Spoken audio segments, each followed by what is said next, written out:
They told me Dad tripped on the sidewalk. They didn't see the blood pattern, the angle of the wounds, the way his hands were sliced from trying to fight back. 47 stab marks isn't a fall. It's a message. And as I stood over his broken body under those flashing red lights, one thought burned in my chest. Whoever did this thought he was just an old man. Hit like, subscribe for more betrayal stories, and comment your city or country. The sirens blurred into a single long scream as I pushed through the crowd.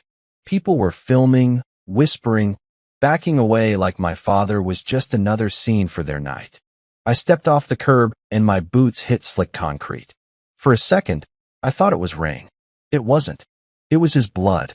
Dad lay on his side near the cracked bus stop bench, gray hair matted dark, shirt shredded. His chest moved in tiny, stubborn jerks, like his lungs were refusing to quit even if the rest of his body wanted to. A paramedic shouted numbers I recognized from combat medicine, but the tone was different. There was no team here, just panic and noise. "Sir, you can't be here," one of them snapped, pushing a hand into my chest. "That's my father," I said, and my voice came out colder than I meant. He hesitated, glanced down, then stepped aside just enough for me to see properly. The sight would have dropped most people. My brain didn't shut down, it shifted. Years in the army don't leave you. They sit in the back of your mind, waiting. I counted without wanting to. Wounds. Chest. Abdomen. Arms. Defensive cuts on his hands. Too many. Too deep. Too deliberate. I'd seen mass stab wounds before, in places the news never showed. This wasn't a thief looking for a wallet. This was rage. Or an order. A uniformed officer knelt near the paramedic, jotting something in a notebook. "Looks like a robbery gone bad," he said. "Old guy, wrong place, wrong time." My jaw clenched. "You see a wallet missing?" He gave me a brief, irritated look. "We'll know when we identify him." "He's identified," I said. "Name's Nathaniel. He owns the corner shop 2 blocks down. And he doesn't walk around flashing cash." The officer sighed. "Sir, I get you're upset." "No," I cut in quietly. "You don't." Because as I scanned the sidewalk, I noticed something else. No drag marks. No scattered items. No struggle trail leading down the block. They hit him here. Hard. Fast. Then left him to bleed out right where everyone could see. A young woman nearby covered her mouth, phone still in her other hand. I got here right after it happened," she stammered when I looked at her. "They were already running." "How many?" I asked. 3, maybe 4, she said. "Hoodies." One of them kept shouting at him. Like he was mad he was still moving. My stomach turned. The paramedic shouted, "We're moving him. Now." They lifted Dad onto the stretcher. His face twitched, eyes fluttering open for a heartbeat. For a second, I saw recognition, not in full, but enough. "Dad?" I leaned in, walking alongside as they rushed him toward the ambulance. "I'm here. Stay with me." His lips moved, barely a breath. I leaned closer. "Didn't give them anything," he rasped, voice shredded. "Told them no." The rest dissolved into a wet cough, his face twisting in pain. "Hey," I snapped at the paramedic. "Get him oxygen. He's trying to talk." "We're doing everything we can," the guy said, more focused on keeping him alive than listening to last words. I couldn't blame him, but my chest burned with the fragments I'd heard. Didn't give them anything. Told them no. That didn't sound like a random robbery. The ambulance doors slammed. One paramedic climbed in, the other turned to me. "You riding with us?" "Yeah," I said. My hands were already on the door. The officer from before stepped up. "We'll need a statement at the hospital. You'll get it," I said. "After I make sure he's not dead." He didn't argue. Maybe it was my tone. Maybe it was the way my eyes wouldn't leave the inside of that ambulance. The ride was a blur of beeping machines and short commands. I watched the monitor more than I blinked, tracking every dip and spike. I'd seen guys flatline on dusty roads in other countries. I wasn't ready to watch it under clean fluorescent lights in my own city. At the hospital, they rushed him straight into surgery. A nurse with tired eyes and a badge that said Violet stopped me at the double doors. "You can't go past this point," she said gently. "We'll update you." "How bad?" I asked. She hesitated, then lowered her voice. "Multiple stab wounds. Chest, abdomen, arms. Whoever did this, they weren't just trying to scare him." The words hit like a fist. "Is he going to make it?" "We're going to try," she said. "But you should prepare yourself. The doctor will talk to you once he's stable." Or, she didn't finish. She didn't have to. The waiting room chairs were plastic, too bright, and too clean for the way my hands felt. I sat on the edge of one, elbows on my knees, trying not to see the image on the sidewalk replaying behind my eyes. 47 times. I didn't count out loud, but the number was there. A TV in the corner played some late-night show, laugh track echoing like the world didn't care. I stared past it. After what felt like hours, the same officer from the scene walked in. He spotted me instantly and came over. "Mason, right?" "Yeah." He sat down across from me, notebook out. "I'm Officer Grant. I'll be handling the report for now. Can you tell me what you know about where your father was going tonight?" "He was closing the shop," I said. "He walks home the same way. Has for 20 years. Any enemies? Debts? Bad business?" "He sells groceries and lottery tickets," I said. "If he owes anybody, it's probably for too many free candy bars." Grant scratched something down. "We'll pull security footage from the area. But if we don't get clear faces, this kind of thing can be tough. Street violence, random anger." "It wasn't random," I said. He looked up. "You sound sure." "I am," I replied. "Look at the wounds. That wasn't some kid panicking and swinging once. That was a group trying to make sure he didn't get back up." Grant studied me for a beat. "You got medical training?" "Army," I said. "Did my time overseas. Seen what repeated strikes look like when someone wants to send a message." Something shifted in his expression. Respect, maybe. Or just recalculating. "Well, if you remember anything else, or your dad wakes up and can talk, let us know. But I'll be honest, if they were strangers, this might not go anywhere fast." I looked at his badge, then up at him. "You're telling me someone can stab an old man almost 50 times in the middle of a neighborhood and just vanish?" "I'm telling you," he said carefully. "We do what we can with what we have." He stood, closed his notebook, and left me with that. Violet came back an hour later, her expression softer but still guarded. "He's in surgery," she said. "It's going to be a while. The doctor will speak to you soon." I nodded, but I felt like my head belonged to someone else. When she turned to go, she paused. "For what it's worth, I've worked here a long time. I see robberies, fights, accidents. This one, it doesn't feel like that. It feels personal." Personal. That word slid deep. After she left, I got up and walked down the hall, needing air more than I needed to sit. There was a small alcove with vending machines and a window that looked out over the parking lot. Under the yellow streetlight glow, I could see the reflection of my own face. Older than I remembered, jaw tight, eyes hollow. I pulled out my phone and opened the neighborhood group chat Dad always complained about. The last message from him was a blurry photo of a stray cat he'd started feeding behind the shop. Under it, a neighbor had posted a new video 20 minutes ago with a shaky caption. "Does anyone know this guy?" He was near Nate's shop when the ambulance came. I tapped the video. The clip was short, just a few seconds, but it froze my lungs. In the background, you could see the edge of the flashing lights. In the foreground, half turned toward the camera without realizing it, stood a young guy in a dark hoodie. On the side of his neck, clear as day even in bad lighting, was a tattoo.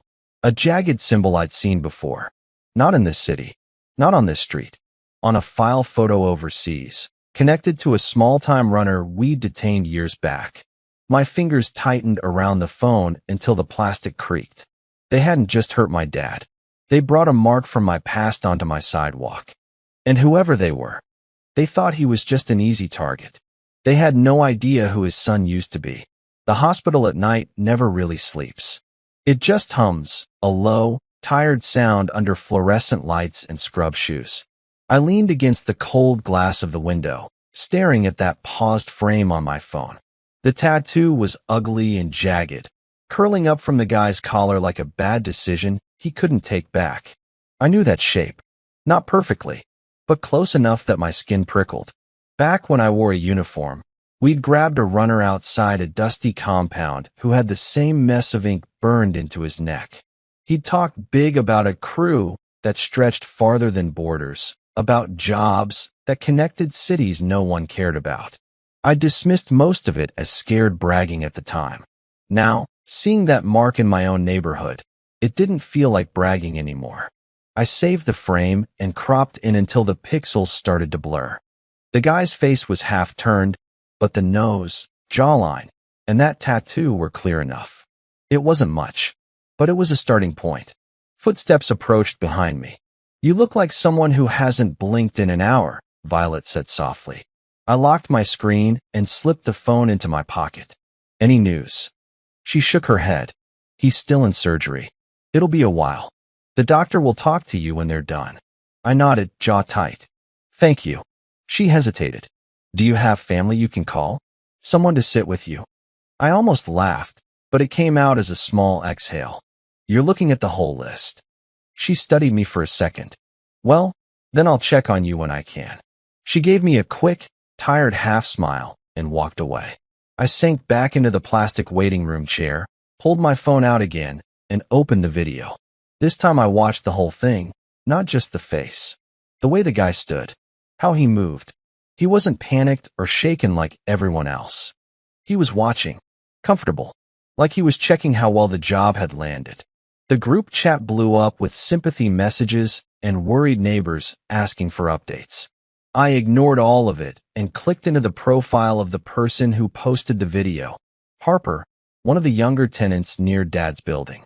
She'd taken other clips before: street fairs, car accidents, random arguments. She was always filming something. I sent her a direct message. "Harper, it's Mason. I saw your video. You still at home?" The typing dots appeared, disappeared, came back. "Yeah. I'm so sorry about your dad. Are you at the hospital?" "Yeah," I wrote. "I need the original video if you still have it. The highest quality." A pause. "Is this for the police?" Eventually, I replied. "Right now it's for me." Another long pause. Then, "Okay, I'll email it. Check in a few minutes." I sent her my address. By the time the file hit my inbox, my eyes felt like sandpaper, but my focus was sharp. I plugged my phone into the wall outlet, opened the video full screen, and played it frame by frame. There, at second 5, the hoodie guy turned just enough toward the camera. Behind him, another shape blurred past, someone taller, wearing a different colored hoodie, head down. I paused again. The first guy's tattoo. The second guy's shoes, black with a distinctive white stripe pattern, the kind some of the local kids wore around Dad's block. This wasn't some out-of-town hit team. It was local. A doctor in green scrubs stepped into the waiting area, breaking my focus. Family of Nathaniel? I was on my feet before he finished the name. "Here." He walked over, expression professional but heavy. "I'm Dr. Colin. Your father's out of surgery. He's in critical condition, but he made it through the procedure." My chest loosened an inch. "So he's alive. For now," Colin said carefully. "He lost a lot of blood. Several organs were damaged. We repaired what we could. The next 24 to 48 hours are going to be very important." "Can I see him?" Briefly, he said. "He's sedated. He might not wake up tonight. But sometimes patients respond to familiar voices." "Will he be able to talk?" "Later." Colin exhaled. "It's too early to say. There may be long-term complications. But if he regains enough strength, yes, he might be able to communicate."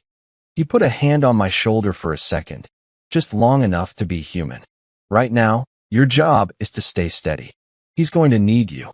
Steady. Funny word to use on someone whose father had been carved up on the sidewalk. But that was the thing about training. You learn how to be steady when everything inside you is breaking.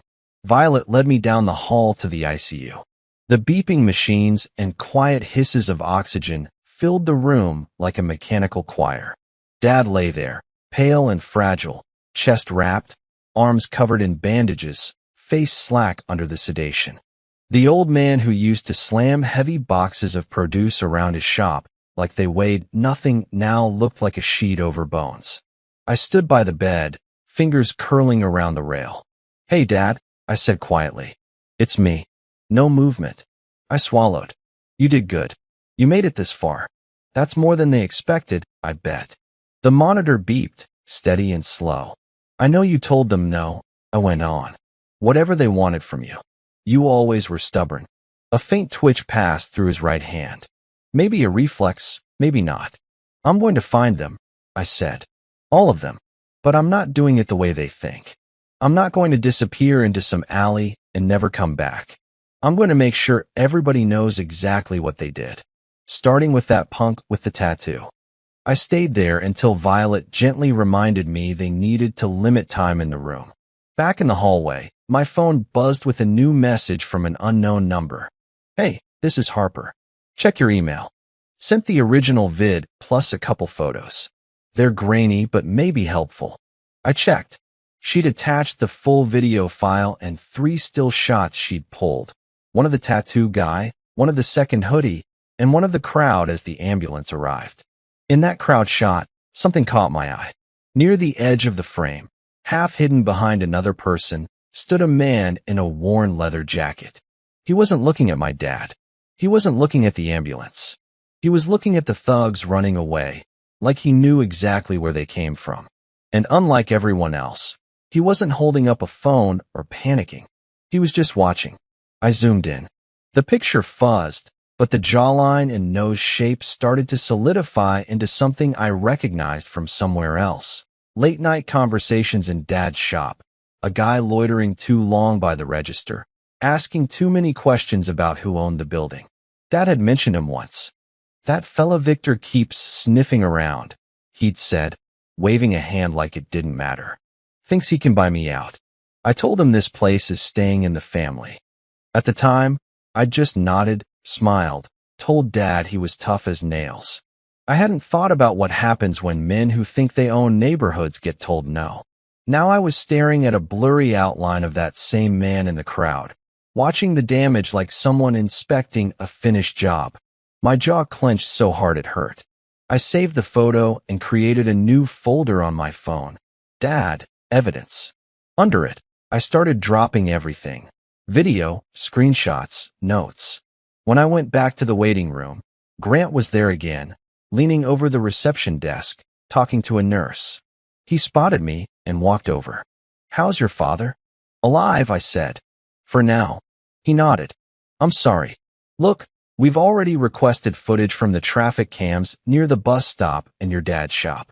It'll take time to process. I've got something," I said, cutting him off. His brows lifted. "Already." I held up my phone.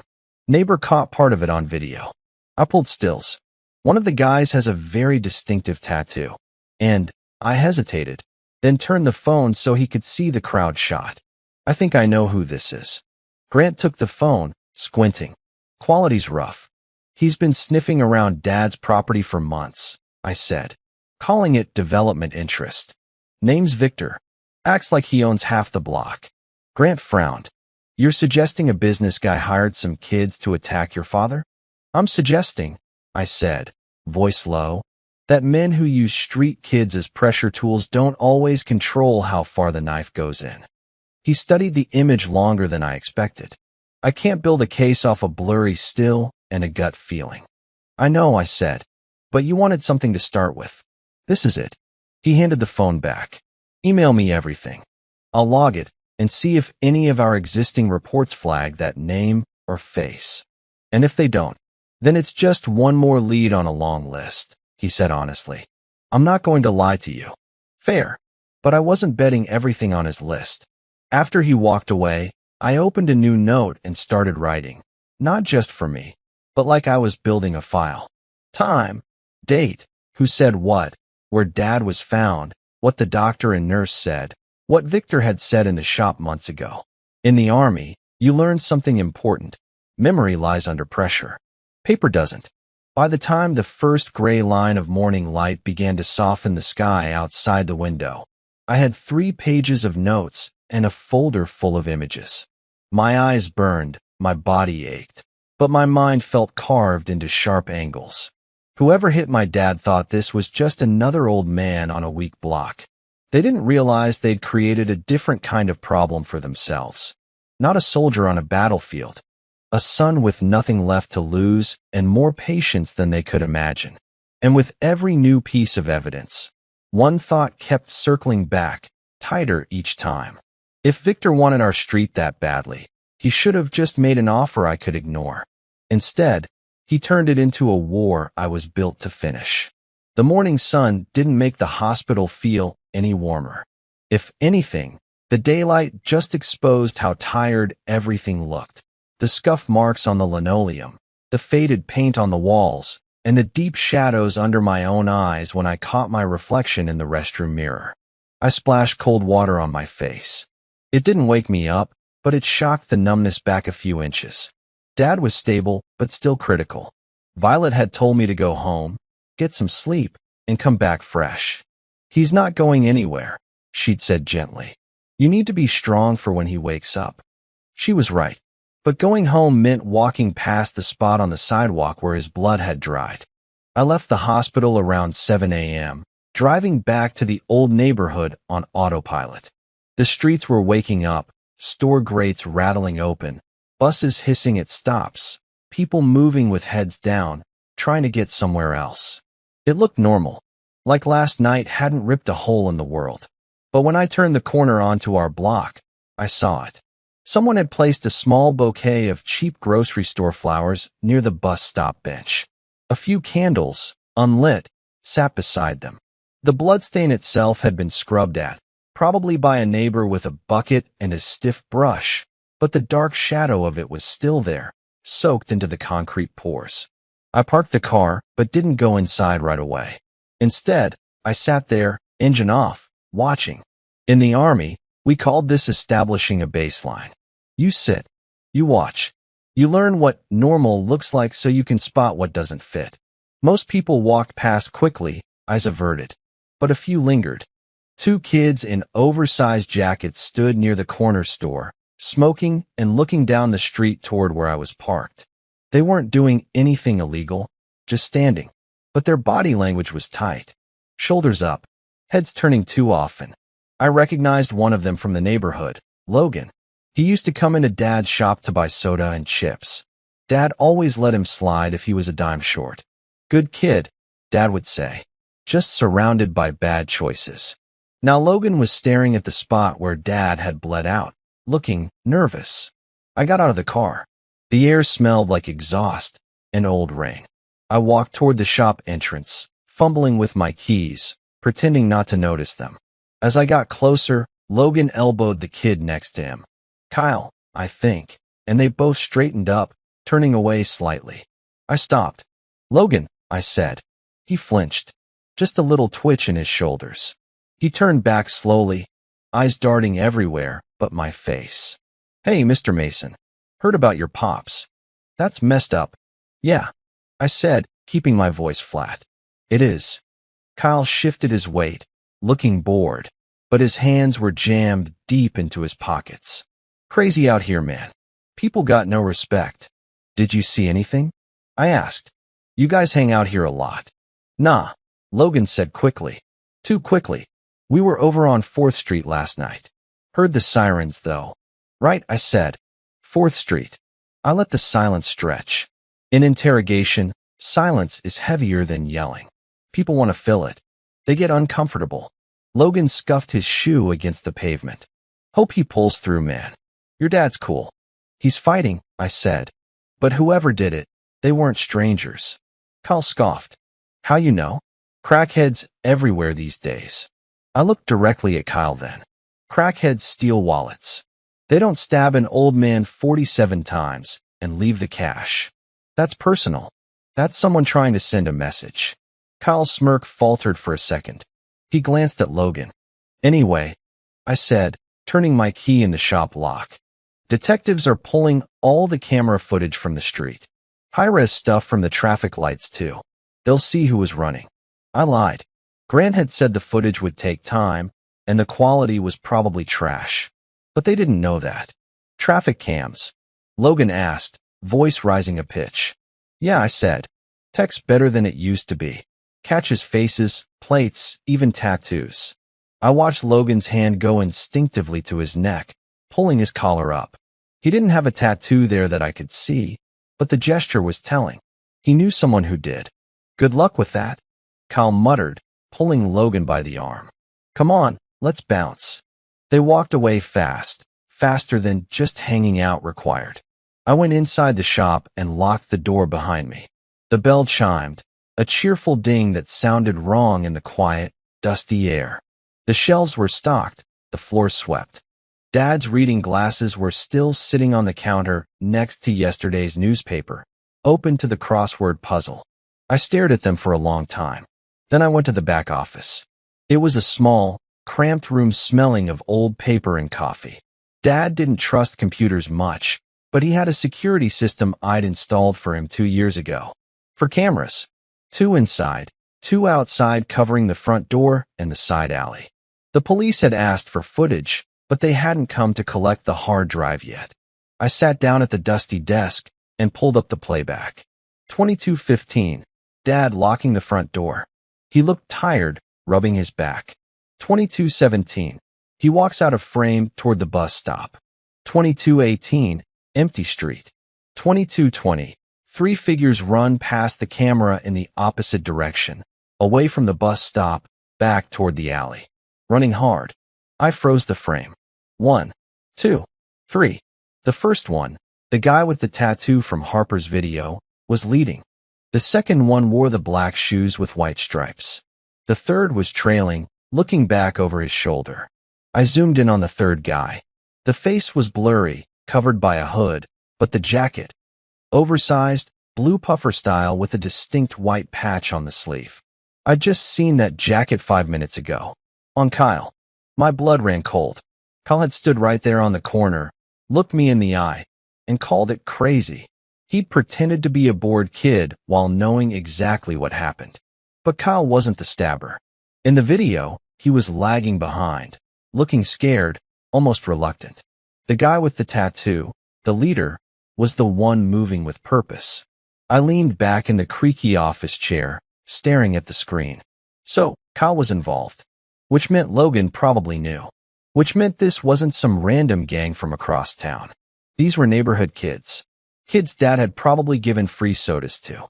Betrayal has a specific taste, like copper pennies in your mouth. I copied the clip to a flash drive. Then I pulled out my own burner phone, a habit from the old days, and dialed a number I hadn't used in years. Yeah, a voice answered on the second ring. Gruff. Tired. It's Mason, I said. A pause. Then a low whistle. Damn. Thought you fell off the earth. Heard about your pops on the scanner last night. Sorry, man. Thanks, Hunter, I said. Hunter was an old contact who worked private security now, mostly bouncing at clubs, but keeping his ear to the ground. I need a name. Don't we all? Guy with a neck tattoo. Jagged shape. Looks like a lightning bolt mixed with a snake. Runs with a crew near 4th and Main. Sounds like the Vipers, Hunter said immediately. Wannabe crew. Mostly kids trying to act hard. But they got a new leader recently. Goes by Ryder. Bad news. Likes knives. Ryder. The name clicked into place like a magazine loading into a rifle. Where do they hang? Old arcade on 5th usually. Or the skate park behind the warehouse district. What? Just asking, I said. Mason, Hunter's voice dropped. Don't go cowboy on this. These kids are stupid, but stupid with weapons is dangerous. Let the cops handle it. Cops are looking for robbery suspects, I said. I'm looking for the truth. That's usually heavier to carry, he warned. I've carried heavy before. I hung up. Ryder. I looked back at the screen. The tattoo guy, Ryder, was the one leading the pack. He was the one Harper said had been shouting at Dad. I stood up, pocketing the flash drive. I wasn't going to the cops with Kyle's name yet. If they picked up Kyle, he'd lawyer up or get scared into silence. Or worse, Ryder would find out, and Kyle would disappear. No, I needed to get close to Ryder first. I needed to know why. I locked the office, grabbed Dad's keys, and walked out. Across the street, Logan was gone. But the spot on the sidewalk remained, dark and accusing. I got back in my car and drove toward Fifth Street. I wasn't going to kick down doors. Not yet. I was going to buy a soda. Walk around. Be invisible. Just a worried son looking for answers. But under my jacket, my heart was beating a slow, steady rhythm I hadn't felt since my last tour. Thump, thump, thump. The rhythm of the hunt. And just as I turned the corner toward the arcade Hunter mentioned, I saw him. Ryder. Standing outside a bodega, laughing with two other guys, wearing that same hoodie. He threw his head back, confident, untouched, like he hadn't just tried to butcher an old man 12 hours ago. I pulled into a parking spot half a block down, killed the engine, and watched him through the rearview mirror. He looked happy. Enjoy it, I thought, gripping the steering wheel until my knuckles turned white. Because that's the last time you're going to laugh like that. I reached for my phone to snap a clear picture, but stopped. Ryder wasn't looking at his friends anymore. He was looking past them, toward a black sedan rolling slowly down the street. The window of the sedan rolled down. Ryder straightened up, stopped laughing, and walked over like a soldier reporting to a commanding officer. I squinted. The driver of the sedan handed Ryder an envelope. Thick. White. Ryder took it, nodded, and stepped back. The sedan rolled away. It wasn't a drug deal. It was a payment. And as the car passed my spot, the light caught the driver's profile for a split second. Smooth face. Sunglasses. Expensive suit collar. Victor. The breath hissed out of my teeth. This wasn't a robbery. It was a hit. And I had just watched the receipt being delivered. I didn't follow the sedan. Not yet. Instinct said the man in that car had layers of insulation around him. Shell companies, clean records, people paid to say he was somewhere else at the time. Victor wouldn't be the first rich man who hired kids to get his hands dirty. But Ryder? He was right in front of me. I waited until the sedan turned the corner and vanished. Ryder shoved the envelope into his hoodie pocket, slapped hands with his friends, and started walking toward the side street. The other two peeled off in the opposite direction, laughing about something else entirely. Good. Less noise. I slipped out of the car, keeping distance, letting parked vehicles and early pedestrians shield me. This wasn't combat. There were no helmets, no radios, no backup. Just one man who'd been trained to disappear in plain sight, and another who'd never been trained at all. Ryder cut through the alley behind the arcade Hunter mentioned. The building's back wall was covered in old graffiti and fresh tags. Dumpsters lined the narrow space, the air thick with the smell of rotting food and spray paint. He stopped halfway down, pulled out the envelope, and opened it. A small grin slid across his face as he thumbed through the bills inside. I stepped into the alley behind him. Big night. He spun, shoulders jerking, hand going instinctively toward his waistband. Easy, I said. My hands stayed loose at my sides. I'm not a cop. He relaxed a fraction, eyes sweeping over me. Then you're lost. This isn't your alley, old man. Old man, I repeated softly. You say that like you didn't just put 47 holes in one last night. His flinch was tiny, but it was there. I don't know what you're talking about. I took a slow step closer. Bus stopped by the corner shop. Elderly guy on the ground. You and your friends running. You yelled at him because he wouldn't stay down. Ring any bells? He swallowed. His gaze flicked past me, measuring distance to the street. You should be careful, he said. People get hurt around here minding business that isn't theirs. My father's bleeding in an ICU bed, I said. That makes it my business. Somewhere behind his bravado, a thread of recognition snapped into place. You're his son. Yeah, I said. And you stabbed him. For a second, his eyes went hard, like he was ready to deny everything. Then something else moved across his face, ego. The kind that grows in boys who think no one can touch them.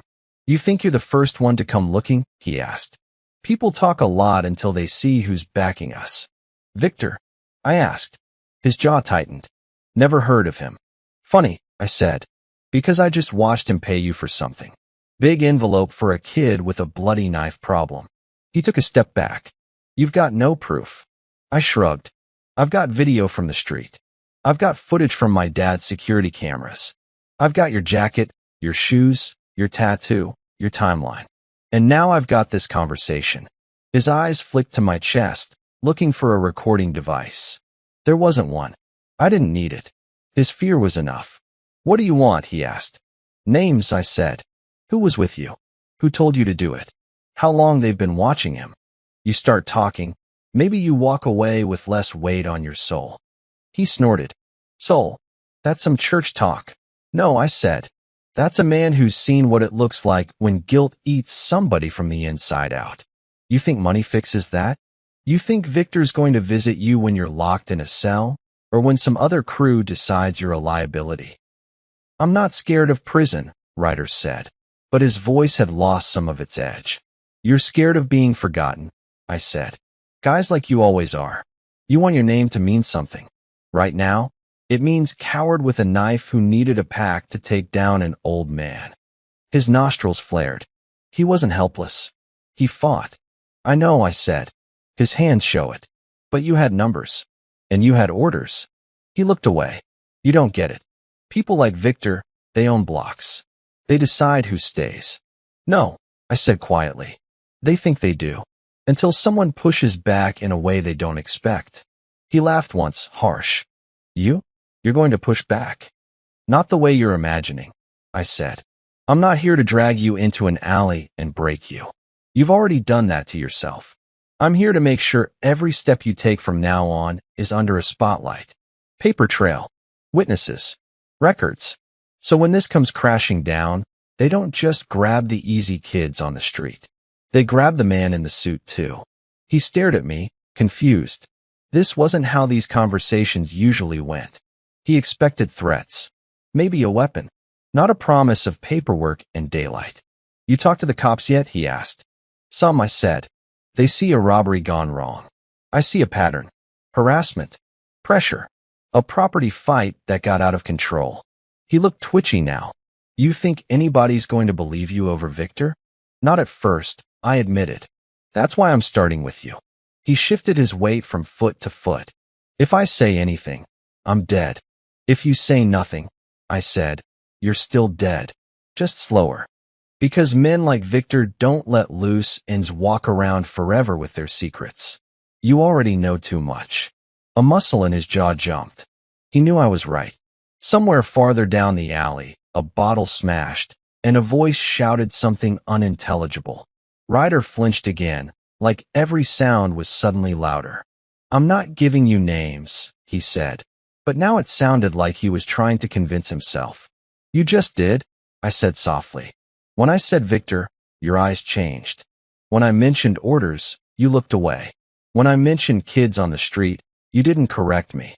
He cursed under his breath. "You're crazy." "No," I said. "I'm patient. And I'm done letting people like you pretend this is just the way things are." He looked at me then, not as some random older guy, but as something he couldn't place. Someone who'd seen worse and walked away. "You can walk off this alley today," I said. "But understand something. This isn't over. I'm going to the police. I'm going to the lawyers. I'm going to every camera on this block. And when they come looking for you, I won't be the one kicking down your door. They will." "And you?" he asked quietly. "I'll be sitting with my father," I said, "making sure he knows the street that tried to bury him is going to choke on the truth instead." We stood there, facing each other in the stink of the alley, me with empty hands, him with a pocket full of blood money. For a moment, I could see the boy under the hoodie. Not a monster, just scared, angry, bought cheap. "If you ever decide you're tired of being a weapon for someone else," I added, "you know where to find me. Or better yet, find Detective Grant. Tell him everything. Tell him you're done." Ryder shoved the envelope deeper into his pocket and stepped aside, like the alley suddenly wasn't big enough for both of us. "You should go back to your dad," he muttered. "Leave this alone." "Too late," I said. I walked out of the alley without looking back. On the sidewalk, the city moved on as if nothing had shifted. But inside my chest, something had locked into place. I had seen the chain now. Victor at the top, kids like Ryder and Kyle at the bottom, my father's blood in the middle. I wasn't going to break that chain with fists. I was going to take it apart link by link, in full view of everyone who'd ever been told they were powerless. And when it snapped, it wouldn't be a whisper in an alley. It would be a verdict spoken out loud, where even Victor couldn't pretend he didn't hear it. The drive back to the hospital felt shorter this time. Maybe because my head wasn't circling in shock anymore. It was moving in straight lines. Ryder, Kyle, Victor. There was a structure now, and structures can be taken apart. Inside, the ICU buzzed with quiet urgency. Machines hummed. Nurses moved with practiced focus. Violet met me halfway down the hall, a clipboard tucked against her chest. "He's still holding on," she said. "Vitals are fragile, but stable. Any change?" She shook her head. "No conscious response yet. But sometimes patients hear more than we think." I nodded. "Then I'll keep talking." Before I could step into Dad's room, a voice called my name from behind. "Mason." I turned. A man in a neat suit, carrying a leather briefcase, was walking toward me. Late 40s, graying at the temples, calm eyes. His tie was loosened, like he'd been rushing. "It's been a long time," he said. "I'm Preston, your father's attorney." I remembered him suddenly, sitting at our kitchen table years ago, explaining wills and property papers while Dad grumbled about too much paperwork for one old building. "You came quick," I said. "I was heading to court downtown when the hospital called," Preston replied. "I thought it was important I see you right away." We stepped to the side, away from the ICU doorway. "Your father updated his arrangements last year," Preston said. "He was very clear he wanted you to understand certain things if anything ever happened to him." "Like what?" Preston opened his briefcase and pulled out a thin folder. "First, the building. The shop downstairs, his apartment upstairs, and the small storage units in the back alley. They're all fully paid off. No mortgage. No liens. He owns them outright." "I know," I said. "He told me he finally burned the last mortgage statement a few years ago." Preston gave a small smile. "He did. But what he didn't like talking about was the amount of pressure he's been under since then." My stomach tightened. "Pressure from who?" Preston's smile faded. "Developers. Investment groups. Private buyers. Call them whatever you want. But the loudest one, recently, has been a company called Vanguard Urban Solutions. They've been trying to acquire most of this block to revitalize the corridor." "Victor?" I asked. Preston blinked. "You know him?" "Seen him," I said. Dad mentioned he'd been sniffing around. "Victor is the public face," Preston said. "Polished. Clean contracts. Smiles in all the right meetings. But your father didn't trust him. He didn't like the way his people talked about the neighborhood. Like it was trash to be cleared, not a community. So he said no. Every time," Preston replied. "They started low, then higher, then offered him a stake in the new building if he surrendered now. He refused all of it." I looked past Preston through the ICU window, at Dad lying there under white sheets. "And you think that's connected to what happened?" Preston hesitated. "I can't prove it. Yet. But the timing is suspicious. The last offer came 2 weeks ago. Your father called me after Victor left and said he doesn't like being told no, but he's going to hear it anyway." The words scraped along my nerves. "Did Dad ever say anything about being threatened?" I asked. "He brushed it off," Preston said. "Said he'd seen worse. But he did mention some rough-looking kids hanging around outside the shop more often. Called them watchdogs that don't know who they're barking for. Ryder, Kyle, Logan." Pieces kept sliding into place. "What happens to the building if he—" I couldn't finish the sentence. Preston looked at me steadily. "If he passes, everything transfers to you. It's already in the will. Nobody else has a claim. No loans. No buried contracts. No," Preston said firmly. "Your father was old school. He didn't sign anything he didn't understand. And if he lives, then we keep fighting," Preston said. "Legally. But after this attack, we have a different angle. This isn't just about property anymore. It's about safety, harassment, and potential conspiracy. Cops aren't there yet," I said. "They see a bad night on the street. Police need evidence," Preston replied. "Patterns. Connections. That's where we come in. The we hung between us. There was comfort in it. I hadn't realized how much I needed someone else to stop calling this just a tragic accident. I have some video, I said. From Dad's cameras. From a neighbor's phone. And I saw Victor paying one of the kids who ran from the scene. Preston's expression sharpened. Can you get me copies? Time-stamped. I already pulled them, I said. I can email them. Do that, he said. I'll start a separate file. If this goes where I think it might, we'll need everything lined up before we even think about confronting him through official channels. Official channels, I repeated quietly. What about the unofficial ones? Preston studied me. You're not in uniform anymore, Mason. I know what men like you are capable of, and I'm asking you as your father's friend, don't give Victor exactly what he wants. And what's that? An excuse to paint you as unstable, dangerous, violent, Preston said. If anything happens to one of his people now, he'll point straight at you and say, see, I was the one in danger. He wasn't wrong. We do this clean, Preston continued. We build a case that makes it impossible for him to hide behind his nice suits and company letterhead. Quiet revenge, Mason. Not the kind that leaves more bodies. Quiet revenge. The phrase settled into my bones like it had been waiting there. I hear you, I said. Preston closed the folder and handed it to me. Read this when you can. It has copies of the last offers, your father's written refusals, and notes from our meetings. It will help you understand just how hard he pushed back. I took the folder. The weight felt heavier than paper should. Thank you. He nodded once. I'll be in touch after I review whatever you send. And Mason, your father was proud of you. He told me that every time I saw him. My throat tightened. I should have been here more. He never said that, Preston replied. He just said you were doing what you were built to do. Now you get to do it for him. After he left, I stood for a long moment in front of Dad's window. The machines beeped. The lines on the monitor rose and fell. You didn't give them anything, I whispered, remembering his broken words on the stretcher. You kept my name out of it. Out of the papers. Out of their contracts. You were trying to shield me. It worked. Until last night. I went back to the waiting room and opened Preston's folder. Legal language, typed statements, meeting summaries. It wasn't exciting, but it was a map. Dates and times matched up with notes in Dad's own handwriting. Refused offer. Don't like this man. Wants to clean up block, like we're trash. It wasn't just business. It was disrespect.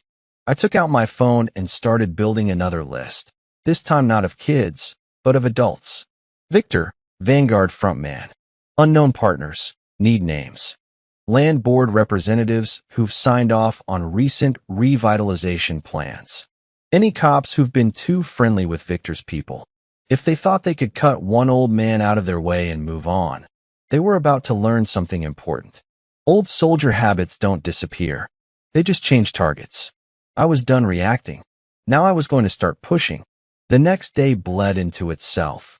Paperwork, coffee that tasted like burnt rubber, and the steady beep of machines reminding me my father's heart was still fighting. By noon, I'd sent Preston all the footage and screenshots I had, along with a written summary of everything I'd seen and heard since the attack. He replied with a short message. Got it. This is bigger than I thought. We need to talk about someone else involved, Evan. The name hit like a memory I'd shoved into a dark corner. Evan and I had worn the same uniform once, bled the same dust, shared bad jokes in worse places. After we got out, our paths split. I came home, trying to be a decent son. He went into the private security world, corporate contracts, overseas gigs, quiet work for loud money. I hadn't seen him in 3 years. Preston called an hour later. I didn't want to put this in writing, he said. But one of the firms representing Vanguard has a security consultant on retainer. Name showed up in an internal memo we got during a previous dispute. Let me guess, I said. Evan. Yes, Preston replied. I don't know how deep his role goes, but he's been advising them on risk assessment for new acquisitions. That includes your father's block. Risk assessment. Men like Victor called people like my dad risk when they refused to sell. They called kids like Rider solutions. And they hired people like Evan to make all of it look clean. Where is he now? I asked. Last listed office is downtown, Preston said. Top floor of a glass building they use as a front. I can send you the address. Do that, I said. He hesitated. Mason, talking to him might be complicated. I'm not going there to yell, I said. I'm going there to see which side of the line he's standing on. The building downtown didn't belong in our story. It was all mirrored windows, polished stone, and a lobby that smelled like money and cold air. I felt out of place in my worn jacket and tired eyes, but I'd walked into worse places with less. The receptionist looked up with a practiced smile. Can I help you? I'm here to see Evan, I said, giving his last name. He's expecting me. He wasn't. But confidence opens more doors than truth. She checked a screen, then picked up a phone. After a brief, muffled conversation, she nodded toward the elevators. Top floor, third door on the left. The elevator ride was quiet, my reflection staring back at me from chrome surfaces. I could almost hear Dad's voice in my head, grumbling about fancy boxes for people who don't like stairs. The third door on the left had his name on it. I knocked once and walked in. He was there, leaner than I remembered, hair shorter, suit jacket hanging on the back of his chair. When he looked up, the first thing in his eyes wasn't guilt. It was surprise. Mason, he said, standing. I thought the receptionist was joking. Yeah, I said, still breathing. He came around the desk and pulled me into a quick, tight hug, then stepped back to really look at me. You look good. Tired, but good. My father doesn't, I said. The warmth in his face faded. I heard, he said quietly. News travels faster than it should. I'm sorry. Are you? I asked. He frowned. What's that supposed to mean? I shut the door behind me and took a slow breath. You work for Vanguard. He glanced toward the desk, like the paperwork might answer for him. Consulting. Security. They handle a lot of properties. Like my father's block. He didn't deny it. Mason, he said carefully. I've been trying to get in touch since last night. But I didn't want to call you with half-baked rumors. I needed to know what was actually going on. What's going on is my father got stabbed 47 times after months of saying no to selling his building, I said. And you've been advising the people who wanted him out of the way. His jaw tightened. I advise on liability, access control, threat management. I don't sign off on beating up old men in the street. Do you warn your clients when the pressure they apply turns into attempted murder? I asked. He ran a hand over his face. You think I knew that was going to happen? I think you knew the kind of men they hire to do their dirty work, I said. I think you've been in enough rooms to hear things said in between the official lines. He didn't answer right away. Instead, he walked to the window and looked out over the city. You remember that contract we talked about years ago? He asked. The one I turned down because it felt wrong? Yeah, I said. This one didn't feel like that, he said. Paperwork looked clean. It was all about revitalization, safety upgrades, community development. They never put the ugly words in writing. But you heard them, I said. He sighed. You know how it goes. They laugh about stubborn holdouts. They talk about making offers people can't afford to refuse. They use phrases like shake up the block. You tell yourself it's just talk, that nobody's actually going to cross the line. And then someone does, I said. He turned back to me, eyes tight. I found out about your dad from the news alerts. I didn't connect it to my work until Preston's email hit my inbox. When I saw the address, I felt sick. Good, I said. That means there's something left inside you that knows exactly what you're standing in. He winced. You came here to blame me? I came here to ask you a question, I replied. Who's really behind Victor? He hesitated. He's not the top, just the face. There are investors, shell companies, people who never set foot in this city. But he's the one who gives orders on the ground. And what about the kids? I asked. The ones running in alleys with knives while he signs contracts. Evan looked down. There's chatter. I've heard his name come up in connection with some local security arrangements. But if I push too hard, they shut me out. They don't want questions. They want plans for cameras and locks. You still got those plans?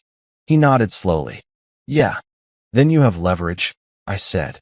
You know which buildings they care about, where they move money, where they store documents. You're not just a consultant.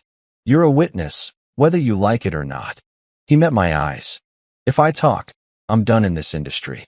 And maybe not just here. People don't hire a guy who burned his old employers. My father is lying in a hospital bed because some man decided a piece of property was worth more than his life, I said. I don't care about your career, Evan. I care about making sure no one else's father ends up on that sidewalk. Silence stretched between us. You changed, he said finally. No, I answered. I just stopped pretending this is someone else's problem. He went back to his desk, opened a drawer, and pulled out a thumb drive. He turned it over in his fingers for a moment, then set it on the table between us. These are project files, he said. Building layouts, meeting notes, access lists, some internal emails they never thought I'd save. It's not a smoking gun, but it shows how much they've been circling your block, and others like it. You kept copies, I said. Yeah, he replied. Guess some part of me didn't trust them either. I picked up the drive. It felt small for something that might help bring down men who thought they owned whole streets. I'm not a hero here, he said quietly. I didn't stop them. I didn't warn your father. I stayed in my lane because it paid well. You can't rewrite what you didn't do, I said. But you can decide what you do next. He swallowed. What are you going to do with that? Give it to the right people, I said. The lawyer, the detective, anyone who can build something solid out of it. And you? He asked. I'm going to sit with my dad, I said. And then I'm going to keep pulling this thread until the whole thing comes apart. As I turned to leave, he spoke again. Mason. Yeah. If this goes bad, it won't just be Victor coming after you, he said. There are bigger men behind him. Men who don't like losing. I opened the door. They should have thought about that before they picked the wrong old man on the wrong block. In the hallway, I looked down at the thumb drive in my hand. Ryder was one piece. Victor was another. Now there was a third, a crack in the armor from the inside. And for the first time since I saw my father on that sidewalk, I felt something that wasn't just rage.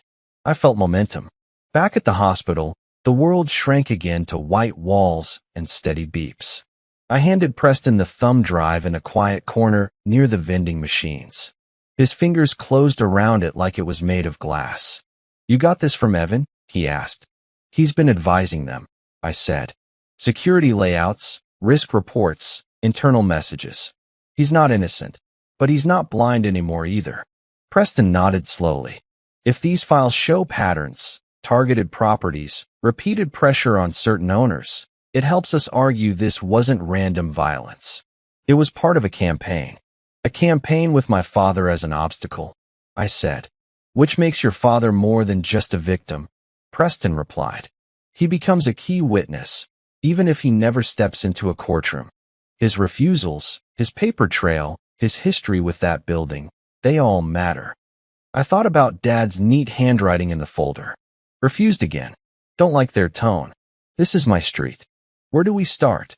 I asked. First, we get this into safe hands, Preston said, tucking the drive into an inner pocket. I know a tech specialist who can pull metadata, confirm authenticity, recover deleted fragments. We need everything spotless if we're going up against Victor and whoever stands behind him. And the police? We loop them in carefully, he said. Right now, they have an assault case. Maybe attempted murder. We're building a conspiracy. Those don't stick if we move sloppy. I exhaled, tension coiling and uncoiling in my shoulders. What about the kids? Have they been formally questioned? Not yet, I said. I've talked to them. Ryder, Kyle, even Logan by proxy. They're scared, but not scared enough of the right people. Preston considered that. If they feel Victor's more dangerous than the justice system, they'll stay loyal to him. We need to flip that equation. How? Make it clear there's a case building, he said. Once word leaks that the suit at the top might actually face charges, some of the smaller players start thinking about self-preservation, especially young ones. You're talking about leverage, I said. I'm talking about reality, Preston replied. Nobody wants to be the one holding the bag when the music stops. I looked down the hall toward Dad's room. I don't want more kids wrecked by this. I know, he said. But right now, one old man is in a hospital because those kids let themselves be used. If even one of them chooses differently when given a second chance, that's your father's strength echoing farther than this hallway. Quiet revenge. Emotional justice. The words made a little more sense every hour. After Preston left, I went back into Dad's room. The machines hummed their steady chorus. His face looked a shade less gray, but the lines around his mouth were deeper, like he was still fighting something in dreams. I sat down and took his hand, careful of the 4 lines. You picked a hell of a way to make a point, old man, I said softly. You could have just yelled at the city council like everyone else. No response, but I kept talking anyway. Preston thinks you made them nervous, I went on. All those no's you threw at Victor. They're used to buying their way through walls. They didn't know what to do with a man who had enough. The monitor ticked out its rhythm. I met Evan, I said. Remember him? You never liked him much. Said he smiled too easy. You were half right. He's been working with the enemy, whether he meant to or not. But he handed me something today. Files. Proof. A crack in the armor. I squeezed his hand gently. You did this, I said. You standing your ground made them overreach. And now they're sloppy. Now they leave trails. Violet poked her head into the room. You need anything? Just time, I said. She smiled faintly. He's got a fighter's heart. I've seen less determined men give up with fewer wounds. Yeah, I said. He doesn't know how to quit. She adjusted a line and checked a monitor. We'll keep doing our part. You keep doing yours. When she left, I leaned closer to Dad. I talked to one of the kids, I said. Ryder. You'd hate him on sight. But you'd still tell me not to waste my life throwing fists at boys who can barely see past tomorrow. I could almost hear his gruff voice in my head. Use your head, not your hands, Mason. Hands break. Heads build. So that's what I'm doing, I whispered. I'm building something they can't knock down. Records. Witnesses. Connections. You showed me how to stand in one place and not move. I'm just taking that lesson downtown. My phone buzzed in my pocket. It was a text from an unknown number. Logan here. Can we talk? I stared at it for a long moment. I'd expected him to hide, to pretend he didn't know anything.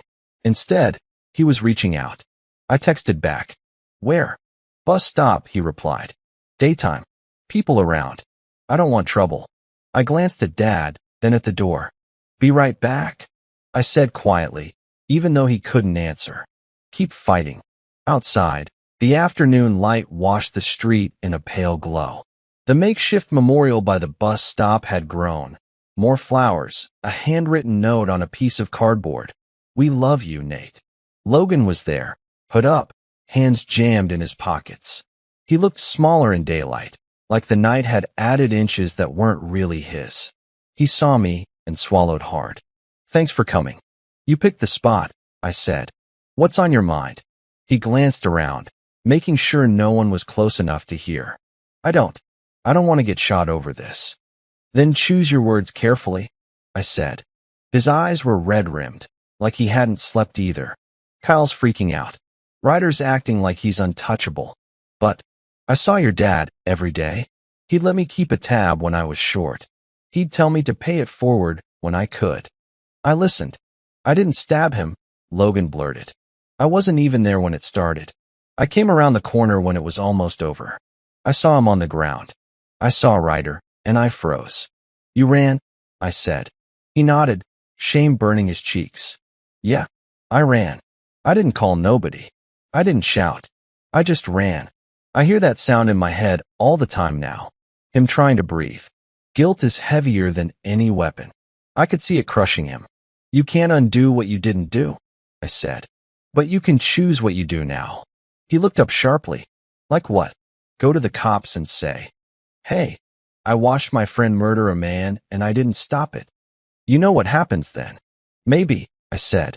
Or maybe a detective hears a kid who's finally sick of being scared. Maybe a lawyer hears a witness who can place the right people in the right place at the right time. Maybe a judge sees the difference between the one who drove the knife and the one who ran. He shook his head. You sound like you believe in the system. I don't, I said. I believe in giving it no choice but to do the right thing. He laughed once, hollow. You talk like some movie. I've seen enough real endings, I said.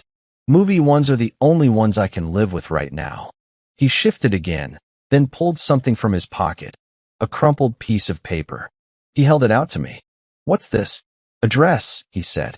Warehouse they sometimes use. Victor's people. Not just Ryder. Others too. Meetings. Drops. I only know 'cause I ran errands there once. I ain't going back. I unfolded it. The address was in a part of town where buildings went quiet at night and no one asked questions. Why give this to me? I asked. Because, he said, voice cracking, I can't sleep knowing that what happened to your dad is just step one for them. There are other Nates out here. Other blocks. I studied him. Logan, I said quietly, I'm not going to promise this makes everything clean for you. It doesn't. But when this goes to court, and it will, I'll remember who helped and who stayed quiet. He nodded, eyes shining. I ain't brave. I'm just tired. Sometimes that's where brave starts, I said. He shoved his hands back in his pockets and walked away, shoulders hunched, leaving me with a piece of paper that felt like both a key and a warning. The chain was clearer now. Kids on the street. Victor in the sedan. Evan in the glass tower. And somewhere past that warehouse address, the rest of the men who thought they could turn my father's life into a line item on a balance sheet. They'd started this with steel in the dark. I was going to end it with light on every piece of their operation. No screaming. No wild vengeance. Just truth, documented and delivered, one link at a time. The warehouse sat at the edge of the city like something the world had forgotten on purpose. Brick walls stained with old storms, windows boarded or broken, a rusted fence leaning toward collapse. In daylight, it looked abandoned. In the wrong kind of night, it probably came alive. I didn't go there after dark. I went in the late afternoon, when trucks still moved through nearby lots, and people were around to see who came and went. Quiet revenge doesn't happen in shadows. It happens where eyes can testify later. I parked across the street, popped the hood, and pretended to dig around in the engine while I watched. Old soldier habits. Look busy, stay invisible. For a while, nothing happened. Just the wind pushing trash across the cracked asphalt. Then a black SUV rolled up to the side gate. Two men climbed out, one I didn't know, and one I recognized from Victor's orbit. Grant had shown me his photo in passing once when we talked about associates with records. Felix. Felix had done time for assault and walked out early for good behavior. Now he wore a clean jacket and carried a clipboard like he'd always been legitimate. He keyed in a code on a metal box by the gate. The fence buzzed and clicked open. The SUV slipped inside. So this place wasn't abandoned. It was organized. Controlled access. Money moved through here. I snapped a few pictures with my phone, license plate, faces, gate, keypad. Nothing dramatic. Just details that would matter later when someone tried to claim they'd never been here. I wasn't here to break in. I was here to confirm Logan hadn't given me a ghost address. Confirmation received. On the drive back to the hospital, the city felt different. Not safer. Not yet. But less random. Every new piece of information was a thread tying one name to another, one building to another, one lie to a dozen more. When I walked into the ICU, Violet caught me with a raised eyebrow. You've been out, she said. Brief errand, I replied. Your father had a moment, she said. Not fully awake, but he squeezed my hand when I mentioned your name. His blood pressure ticked up a little, then settled. A small, fragile flame lit in my chest. So he's still in there. Oh, he's in there, she said. Stubborn men are hard to keep under. I stepped into his room and sat down again. The tubes and monitors didn't scare me as much now. They were just part of the battlefield. I went by one of their spots today, I told him. Warehouse. Code locked. SUVs. Clean jackets on dirty men. You'd hate it. No one there has ever carried a grocery bag for an old lady or fixed a kid's bike for free. His fingers didn't move, but I kept going. Logan helped, I said. Yeah, that kid who's always short on change. He gave me the address. Said he's tired. You got through to him more with free candy bars than any screaming ever did. I let that sit in the quiet air. You're lying here full of holes, I said softly, and you're still changing how people act on this street. That's your kind of revenge, isn't it? Not bullets. Just people deciding they're done being used. My phone buzzed again. This time it was from Grant. Need to talk. Got your files. Things are lining up. I stared at the message, then looked back at Dad. You hear that? I murmured. The cop who thought this might be just another bad night is starting to see the pattern. We're shifting this from tragic incident to organized damage. Outside the room, footsteps and voices rose and fell like a tide.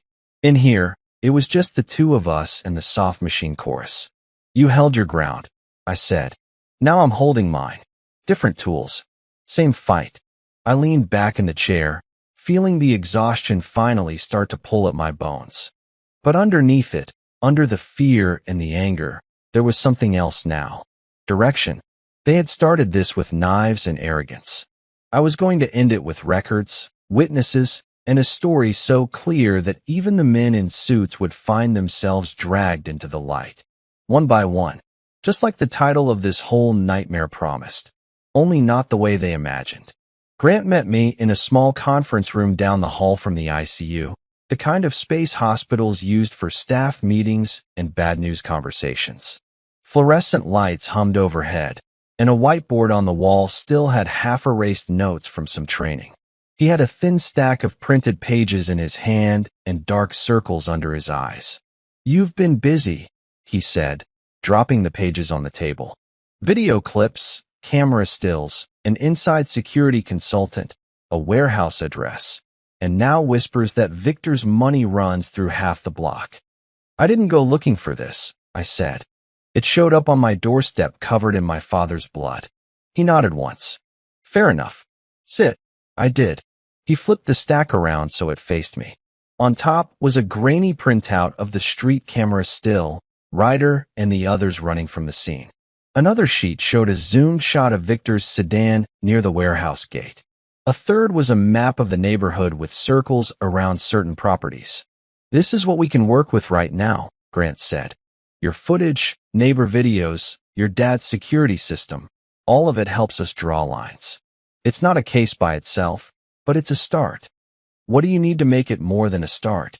Testimony, he said, from someone who was there. Someone who can say, Victor sent us. Or at least admit there was a pattern of pressure tied to those offers. Ryder won't fold easy, I said.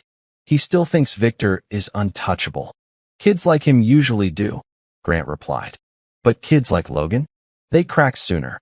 Word is he's been jumpy, asking questions. He gave me the warehouse address, I said.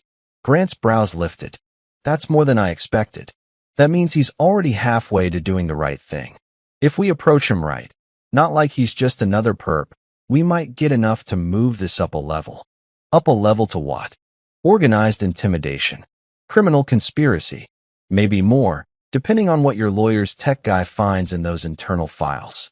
He tapped the printed map. I've seen guys like Victor before.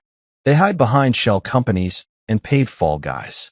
But they get sloppy when they think the neighborhood's too small to fight back. They don't think anyone's keeping receipts. They're wrong, I said. Yeah, he answered. Thanks to you. And your father. And that old-fashioned stubborn streak you both share. He leaned back. Here's how I see it. We don't go in guns blazing. Not literally, not legally. We start with the kids. We bring in Logan as a witness, not a trophy.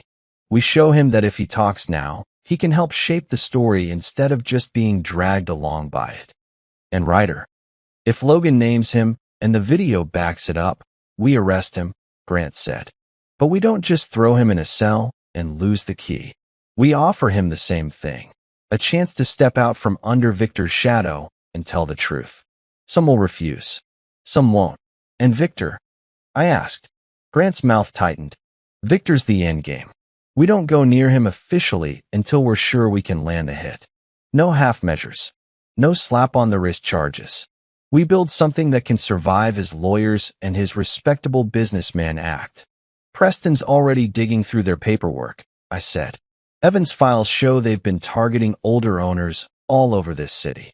My father was just one of many. That's what scares me, Grant said quietly. It also might be what saves this case. The more pattern we find, the harder it is for them to claim your dad was just caught in some random street mess.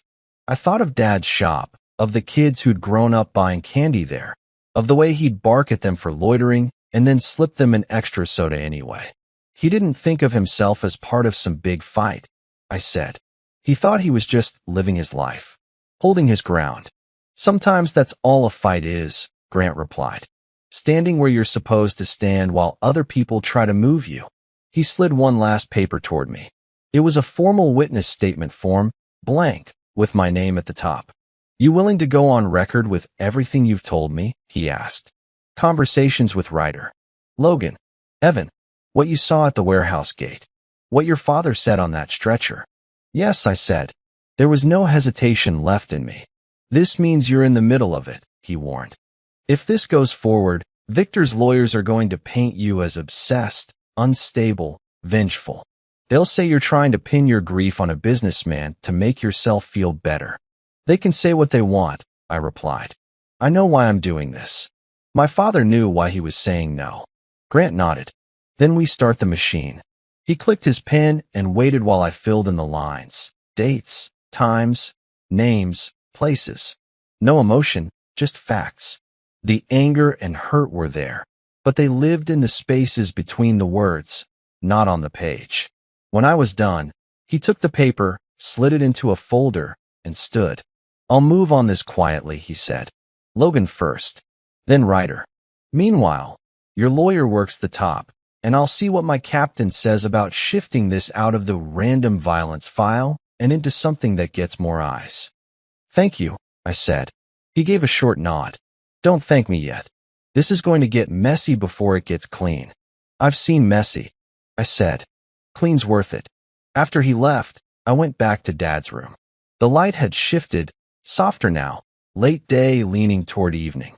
I sat, took his hand again, and let the silence settle. Here's where we are, I told him. The cop is listening. The lawyer is digging. Your old student, me, is finally doing something you'd actually approve of. No fists, just facts. His eyelids fluttered, just a twitch, but enough to make my chest ache. You did your part, I said. You stood there and said no until they showed the world what they really were. Now it's my turn to make sure everyone sees it. Outside, the hallway carried the faint echo of wheels and voices. Inside, it was just us, the machines, and the low, steady rhythm of a heart that refused to stop.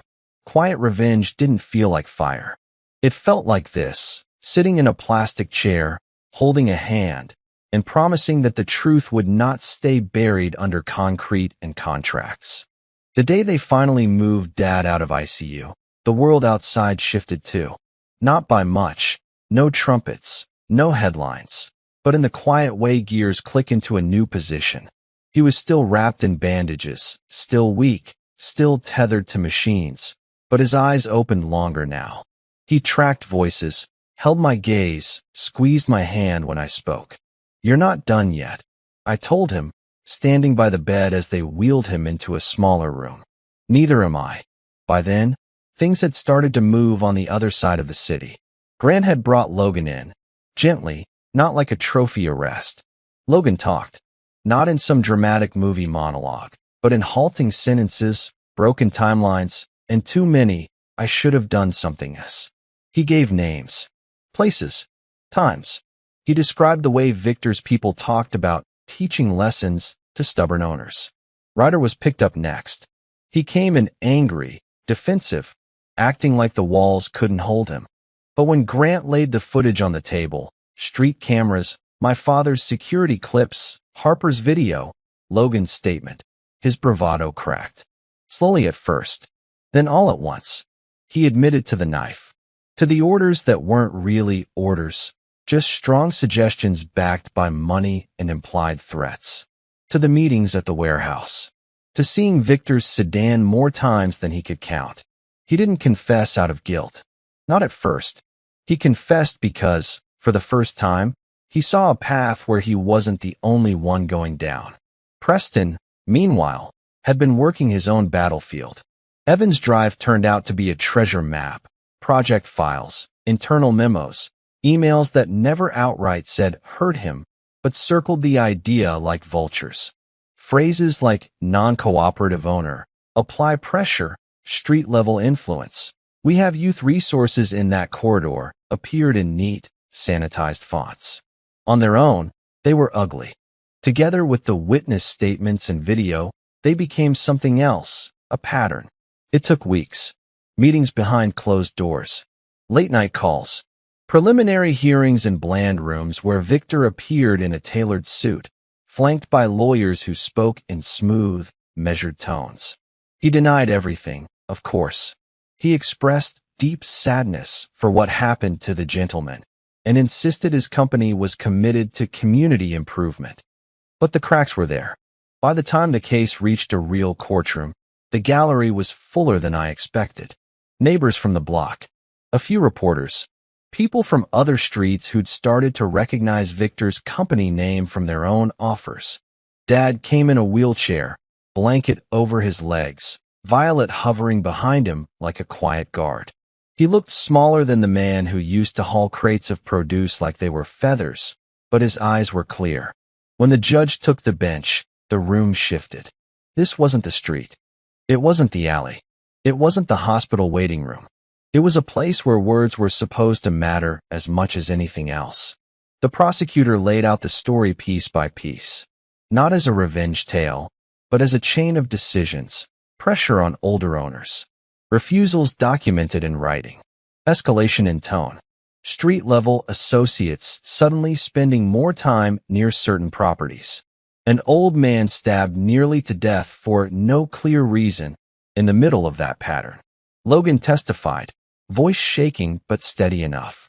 He talked about hanging around the corner, trying to feel big, about how Victor's men promised cash and protection, how saying no felt more dangerous than saying yes. Ryder testified next, eyes down, lawyer at his side.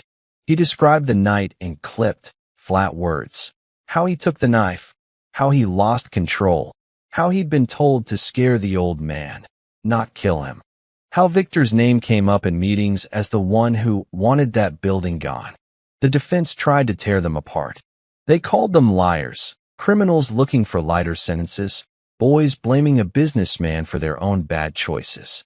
They hinted I'd pushed them, that my army background made me intimidating, that I was orchestrating a story to satisfy my grief. Then they called me. I told the truth. No more, no less. I described seeing my father on the sidewalk, the number of wounds. His words on the stretcher didn't give them anything. The offers he'd told me about in passing, the security footage, the video from Harper, the thumb drive from Evan. I admitted I'd talked to Ryder in that alley. I admitted I'd gone to the warehouse, not to break in, but to see if the address was real. I admitted I wanted justice, and that I was angry. The defense lawyer smiled like he'd found his opening. So you'll do anything to make sure someone pays for what happened to your father? I'll do anything to make sure the right people answer for it. I said, there's a difference. And you believe my client is one of those people? I don't believe it, I replied. I've watched the pattern. I've seen the money trail. I've heard the words his people used. I've seen the boys he paid walking away from my father's blood. When Victor took the stand, he was calm, polished. He talked about crime in declining neighborhoods and how his company brought hope and investment. He denied knowing Ryder, denied authorizing any pressure beyond legal offers. Then the prosecutor handed him a printed email from Evan's files. It was his reply to a project manager. Owner is resistant. Use local youth network to encourage movement. Make it uncomfortable to stay. No direct ties to us. He stared at the page longer than he meant to. The silence in the courtroom thickened. Do you deny writing this? The prosecutor asked. Victor's lawyer objected. Of course. The judge overruled. He shifted in his seat. I don't recall every email my assistants. It's your account, the prosecutor said calmly. Your wording. Your directive. In the weeks before Nathaniel was attacked, the room held its breath. For the first time since this began, Victor didn't look like a man in control of the room. He looked like a man who'd finally realized someone had been keeping receipts while he talked. Dad watched all of it in silence. His hands were folded in his lap, blanket tucked around him. Every now and then, his jaw tightened when someone mentioned random violence. When closing arguments finished and the jury filed out, the room buzzed low. People shifted, whispered, checked phones. I didn't move. Neither did Dad. Whatever the verdict, the truth was out now. Kids had said Victor's name under oath. Emails had shown his intent in cold, ugly phrases. The street knew. The city was starting to. Quiet revenge wasn't about making him hurt like we did. It was about making sure he couldn't hide what he'd done under clean paper and a good suit. As we waited, I felt Dad's fingers brush mine. Weak, but there. He didn't look at me. I still on the front of the room. But I heard his voice in my head clear as day. Stand your ground, son. We're standing, I whispered. And there was nothing left to do but wait for a jury of strangers to tell us whether they'd seen the same story we had, or just another old man in the wrong neighborhood at the wrong time. The jury didn't rush. They were out long enough for the fluorescent lights to start feeling like a second sun. Dad dozed in his chair, head tilted slightly, breathing thin but steady. I sat beside him, hands clasped, watching the door the jurors had disappeared through. When they finally filed back in, the room shifted. Conversations died mid-sentence. Chairs creaked. The judge returned, face composed, voice level as he asked the foreperson to stand. Has the jury reached a verdict? Yes, Your Honor. The words that followed didn't come in a dramatic shout. They came in calm, clear tones.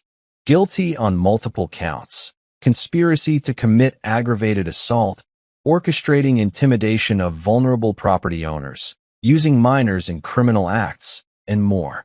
Not every charge stuck, but enough did that Victor's shoulders sagged a fraction, the mask slipping in front of everyone. His lawyers whispered fast, already planning appeals. But the moment couldn't be undone. In the record, in the news reports that would follow, in the memory of every person who'd sat in that room, Victor wasn't just a businessman anymore. He was the man who'd tried to turn my father's life into a disposable obstacle and failed. The judge moved on to the smaller players. Ryder, Felix, others whose names I hadn't even known at the start. Some pled out, already on their way into locked programs and supervised futures. Some took heavier hits. The system wasn't kind, but for once it wasn't blind either. Through it all, Dad watched. When the final verdict was read, his fingers tightened around the armrest of his wheelchair. Outside the courthouse, the air felt different. News vans idled at the curb.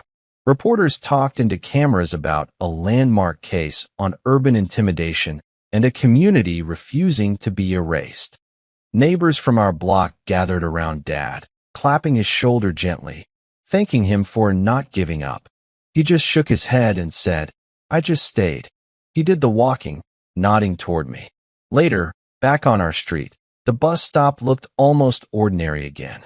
The concrete stain had faded. The cardboard sign, We love you, Nate, was still there, weathered but standing. We moved slow.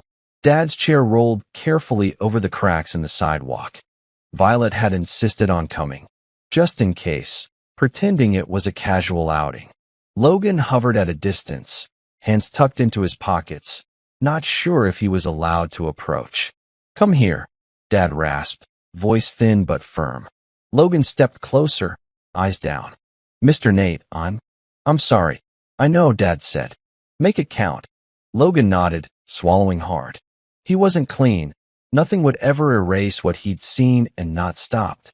But he wasn't lost either. The testimony he'd given had helped pull a suit out of his shadows. That was part of the ledger now, too. We stopped in front of the shop. The old metal gate was still there, paint chipped, handle worn smooth by years of hands. Dad reached out, fingers trembling as they brushed the metal. "Looks smaller," he muttered. "You're just seeing it from a different angle," I said. He looked up at me, eyes tired but sharp. "You did good, kid." I thought about the nights in the hospital, the warehouse stakeout, the meetings with lawyers and cops, the testimony where I'd had to say his name in the past tense even though he was still breathing. "I just followed the trail you started," I said. "You told them no. They showed who they really were. I just made sure everybody heard it." He gave a dry half-chuckle. "Always were stubborn. Took you long enough to use it right." We stood there for a while, just breathing the familiar air. The block felt heavier and lighter at the same time, like it had been through a storm and was settling piece by piece. Later that night, after Dad was back in his room and the hallway had gone quiet, I sat by his bed and looked at his hands. Scarred, bandaged, older than I remembered, but still his. "They thought they could stab you out of the way," I said. "They thought nobody would dig deeper than a police report and a shrug." The monitors blinked soft green. "But here's what really happened," I went on. "Their money trails got dragged into daylight. Their emails got read in court. The kids they used realized they were disposable and chose to talk for once. And a jury of strangers decided your life wasn't just an acceptable cost of progress." His eyes opened halfway. He looked at me, and for a moment, the exhaustion fell away. "Street's still yours," I said. "Not because a judge said so. Because you stayed. Because you taught people like Logan there's another way to be. Because you made it too expensive for men like Victor to pretend they were clean."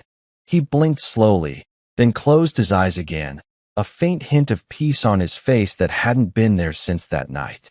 Quiet revenge didn't come with fireworks.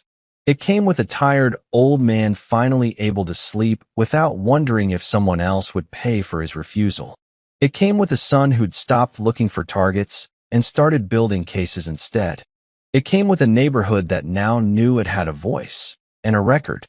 And as I sat there, listening to the steady rhythm of his heart, I realized something else. This wasn't just our story. It was every street where someone like Victor had assumed nobody would fight back. That's where you come in. If you've listened all the way to this point, let me ask you something from the heart. What kind of stories do you want to hear more of? Stories about quiet, patient revenge? About families standing their ground? About sons and daughters refusing to let their parents be erased? Tell me in the comments what kind of betrayals,